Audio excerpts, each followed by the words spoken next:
Secondo lei l'Africa paga un caro prezzo sugli errori delle grandi potenze? We end up with injustice, we end up with corruption, we end up with poverty, we end up with the worst possible things, we end up with the image. I don't have to tell you the image that you have in Africa. I don't have to tell you.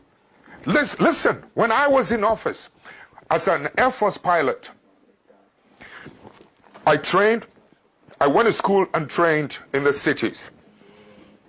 When I became an Air Force pilot, I had the opportunity to travel around the country. That's when I saw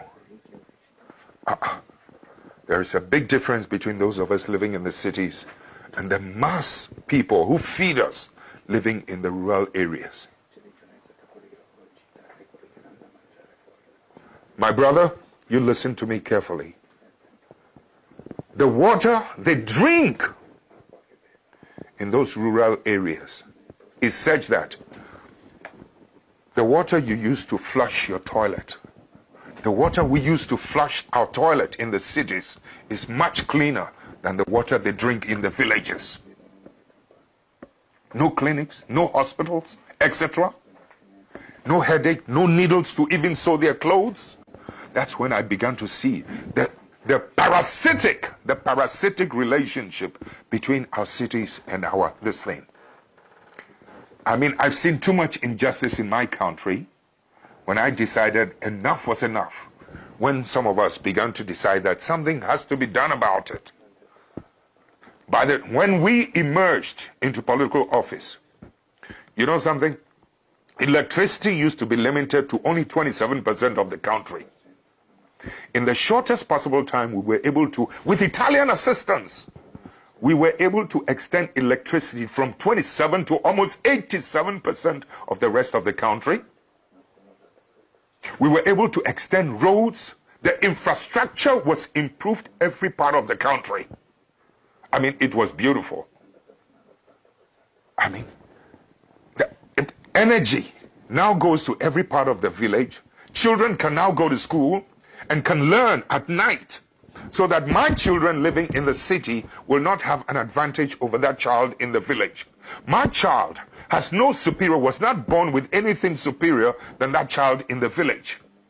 But so long as that child in the village is denied and deprived of electricity to learn at night and good water, etc., my child in the city will always have the advantage over the ones in the rural areas. I've been to school where rural students were doing better with the passage of time than those of us in the cities.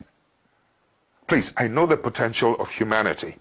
So when you're talking about the effects of some of these things, sometimes, you know, these superpowers must learn to accommodate and to live and to accept patriotic leadership, patriotic citizens. Too often, they're happier with people who are not patriots.